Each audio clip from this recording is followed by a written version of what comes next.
Crônicas do Amanhecer, por Feijão, Centro Espírita Allan Kardec.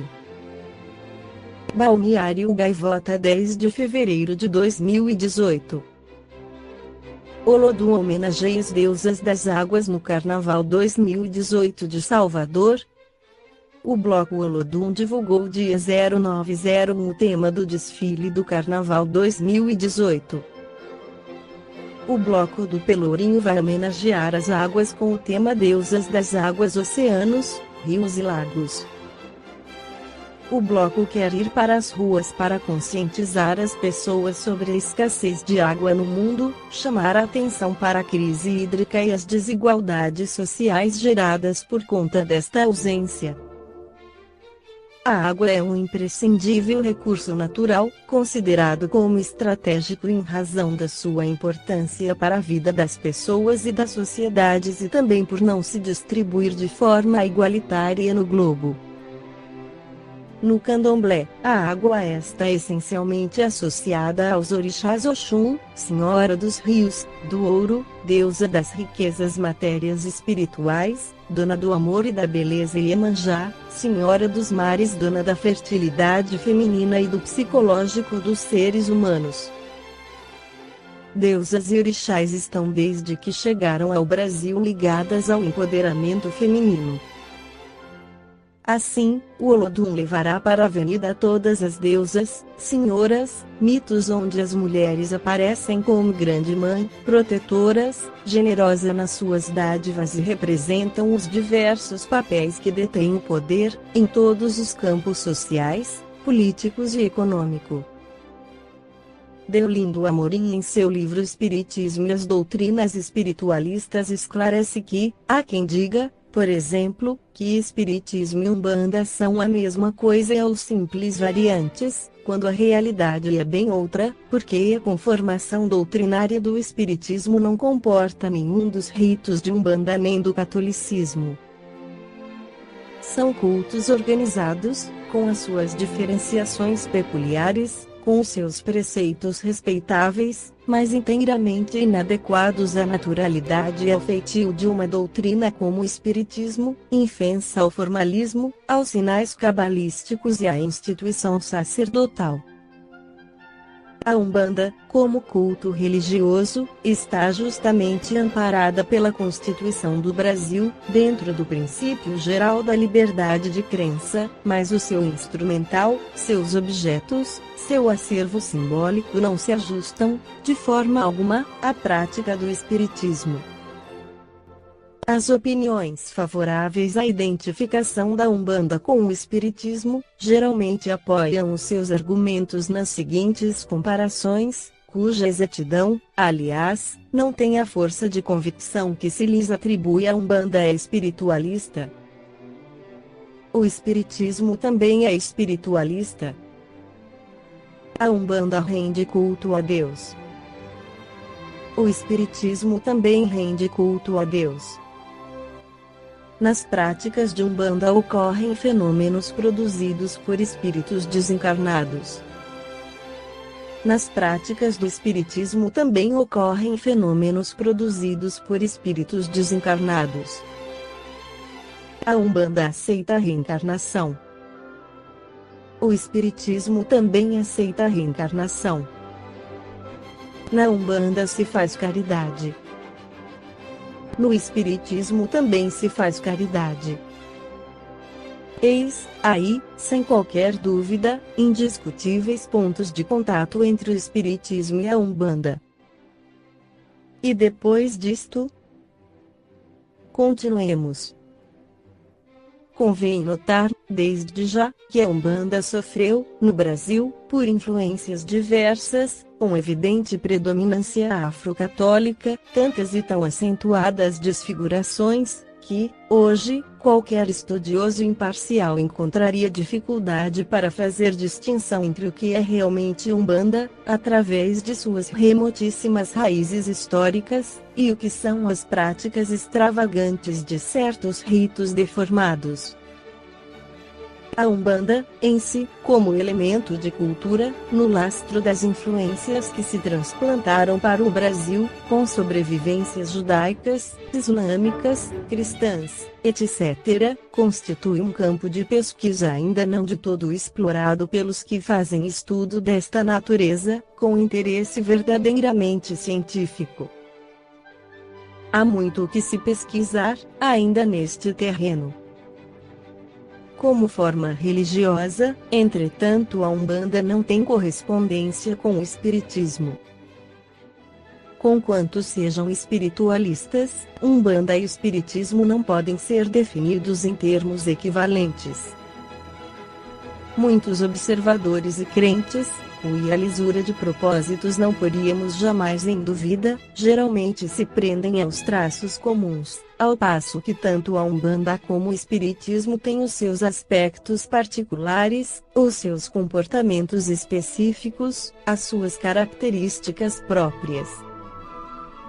Apesar de se haver fundamentado no fenômeno de ordem mediúnica, vulgarmente chamado que além-túmulo, o Espiritismo é a doutrina espírita, cuja base experimental ou científica está, precisamente, nos fatos, nas provas já confirmadas. O fenômeno, por si só, não é o Espiritismo, é a demonstração da sobrevivência da alma ou da comunicação entre vivos e mortos, em qualquer parte, dentro ou fora da seara espírita. O Espiritismo define o fenômeno, adota o método experimental, separa o que é animismo e o que é comunicação ou manifestação de espírito desencarnado, metodiza o desenvolvimento da mediunidade, por fim, estabelece conclusões lógicas. Falo, porém, com alta preocupação filosófica, deduzindo consequências morais de repercussão benéfica no espírito humano. Verificam-se fenômenos de animismo também nas práticas de Umbanda, mas não se pode dizer que tudo seja animismo.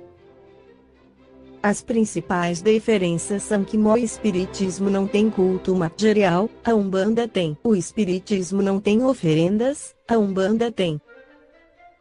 O Espiritismo não tem ritual, a Umbanda tem. O Espiritismo não usa paramentos, a Umbanda usa. O Espiritismo não admite uso de imagens, altares e sacrifícios, a Umbanda admite. Consequentemente, tanto na teoria quanto na prática, a Umbanda e o Espiritismo estão situados em campos distintos, não podem ser a mesma coisa, como geralmente se diz. A distinção entre a Umbanda e o Espiritismo, aliás muito clara, não impede, todavia, que haja respeito mútuo, espírito de compreensão e tolerância, sem ser necessário chegar-se ao extremo de forçar a fusão de crenças e práticas divergentes. Em matéria religiosa não há quem não saiba disto, cada qual se inclina para o lado que lhe agrada. E problema de consciência.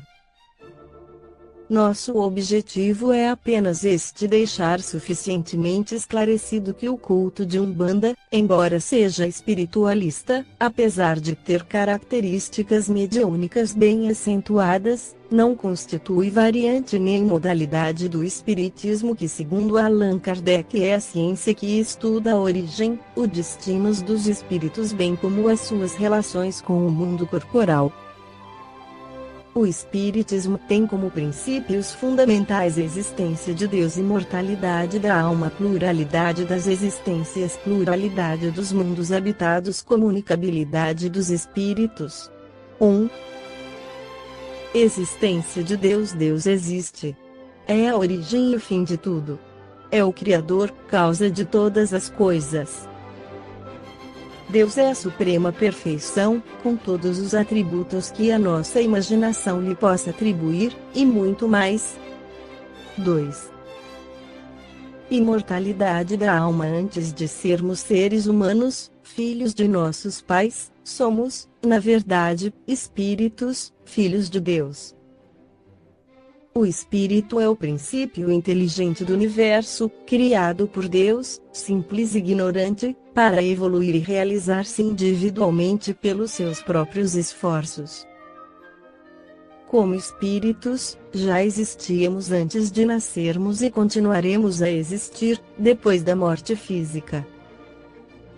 Quando o espírito está na vida do corpo, dizemos que é uma alma ou espírito encarnado. Quando nasce para este mundo, dizemos que reencarnou, quando morre, que desencarnou. Desencarnado, volta ao plano espiritual ou espiritualidade, de onde veio ao nascer. Os espíritos são, portanto, pessoas desencarnadas que, presentemente, estão na espiritualidade. 3. Pluralidade das existências. Criado simples e ignorante, o espírito é quem decide e cria o seu próprio destino. Para isso, ele é dotado de livre-arbítrio, ou seja, capacidade de escolher entre o bem e o mal. Desse modo, ele tem possibilidade de se desenvolver, evolucionar, aperfeiçoar-se, de tornar-se cada vez melhor, mais perfeito, como um aluno na escola, passando de uma série para outra, através dos diversos cursos.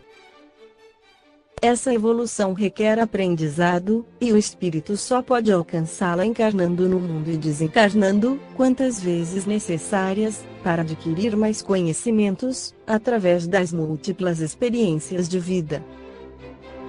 A reencarnação, portanto, permite ao espírito viver inúmeras existências no mundo, adquirindo novas experiências, para se tornar melhor, não só intelectualmente, mas, sobretudo, moralmente, aproximando-se cada vez mais do que estabelecem as leis de Deus.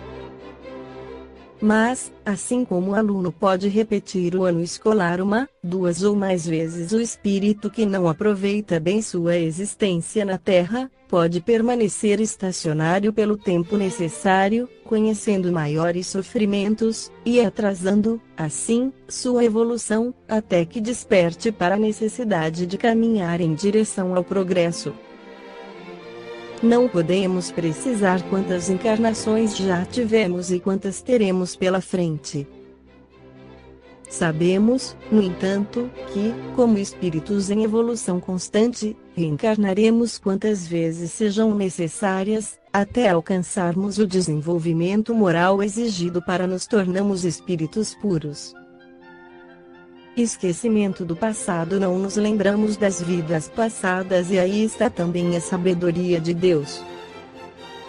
Se lembrássemos do mal que praticamos ou dos sofrimentos pelos quais passamos, dos inimigos que nos prejudicaram ou daqueles a quem prejudicamos, teríamos infinitas dificuldades para viver em plenitude a vida atual. Ocorre que, frequentemente, os inimigos do passado, hoje são trazidos ao nosso convívio próximo, na condição de filhos, irmãos, pais, amigos, nos oferecendo a oportunidade do resgate, da reconciliação, do amparo mútuo. Esta é uma das razões da reencarnação. Certamente, hoje estamos corrigindo erros praticados contra alguém, sofrendo as consequências de crimes perpetrados, ou mesmo sendo amparados, auxiliados por aqueles que, no pretérito, nos prejudicaram. Daí a importância da família, onde se costumam reatar os laços cortados em existências anteriores. A reencarnação, dessa forma, é uma oportunidade de reparação, como é também oportunidade de devotarmos nossos esforços pelo bem dos outros, apressando a própria evolução espiritual. Quando reencarnamos, trazemos um plano de vida, compromissos assumidos durante a espiritualidade, perante nós mesmos e nossos mentores espirituais, e que dizem respeito à reparação do mal e à prática de todo o bem possível. Dependendo de nossas condições espirituais, poderemos ter participado ou não dessas escolhas, optando por provas, sofrimentos, dificuldades ou facilidades, que propiciarão meios para nosso desenvolvimento espiritual. A reencarnação, portanto, como mecanismo perfeito da justiça divina, explica-nos por que existe tanta desigualdade no destino das criaturas na Terra. Pelos mecanismos da reencarnação, verificamos que Deus não premia ou castiga. Pela misericórdia divina, somos nós os articuladores do próprio destino, por vezes necessitando de sofrimentos que nos instigam a melhora e crescimento, pela lei da ação e reação. 4. Pluralidade dos mundos habitados. Nem todas as encarnações se verificam na Terra. Existem mundos superiores e mundos inferiores ao nosso. Quando evoluirmos, poderemos renascer num planeta de ordem elevada. O universo é infinito e na casa do Pai há muitas moradas, já dizia Jesus. A Terra é um mundo de categoria moral inferior, haja vista o panorama lamentável em que se encontra a humanidade. Contudo, ela está sujeita a se transformar numa esfera de regeneração, quando os homens se decidirem a praticar o bem e a fraternidade reinar entre eles. Deus povoou de seres vivos os mundos, concorrendo todos esses seres para o objetivo final da providência. Acreditar que só os haja no planeta que habitamos fora duvidar da sabedoria de Deus, que não fez coisa alguma inútil. Certo, a esses mundos há de ele ter dado uma destinação mais séria do que a de nos recriarem à vista. Aliás, nada há, nem na posição, nem no volume, nem na constituição física da Terra, que possa induzir a suposição de que ela goze do privilégio de ser habitada, com exclusão de tantos milhares de milhões de mundos semelhantes. O Livro dos Espíritos, questão 55. 5. Comunicabilidade dos espíritos. Os espíritos são seres humanos desencarnados. Eles são o que eram quando vivos, bons ou maus, sérios ou brincalhões, trabalhadores ou preguiçosos, cultos ou medíocres, verdadeiros ou mentirosos. Eles estão por toda parte. Não estão ociosos. Pelo contrário, eles têm as suas ocupações, como nós, os encarnados, temos as nossas. Não há lugar determinado para os espíritos. Geralmente os mais imperfeitos estão junto de nós, atraídos pela materialidade a qual estão ainda jungidos, e pela similaridade de sentimentos com as quais nos afinizamos. Não os vemos, pois se encontram numa dimensão diferente da nossa, mas eles podem ver-nos e até conhecer nossos pensamentos. Os espíritos agem sobre nós, mas essa ação é quase que restrita ao pensamento, porque eles não conseguem agir diretamente sobre a matéria. Para isso, eles precisam de pessoas que lhes ofereçam recursos especiais. Essas pessoas são chamadas médiuns. Pelo médium, o espírito desencarnado pode comunicar-se, se puder e quiser. Essa comunicação depende do tipo de mediunidade ou de faculdade do médium. Pode ser pela fala, psicofonia, pela escrita, psicografia, etc., mas toda e qualquer comunicação não deve ser aceita cegamente, precisa ser encarada com reserva, examinada com o devido cuidado, para não sermos vítimas de espíritos enganadores. A comunicação depende da conduta moral do médium. Se for uma pessoa idônea, de bons princípios morais, oferece campo para a aproximação e manifestação de bons espíritos. É preciso ficar alerta contra as mistificações e contra os falsos médiuns, que tentam iludir o público menos avisado em troca de vantagens materiais. Por isso, é importante que, antes de ouvir uma comunicação, a pessoa se esclareça a respeito do espiritismo. Esta foi a crônica do amanhecer de 10 de fevereiro, por Feijão.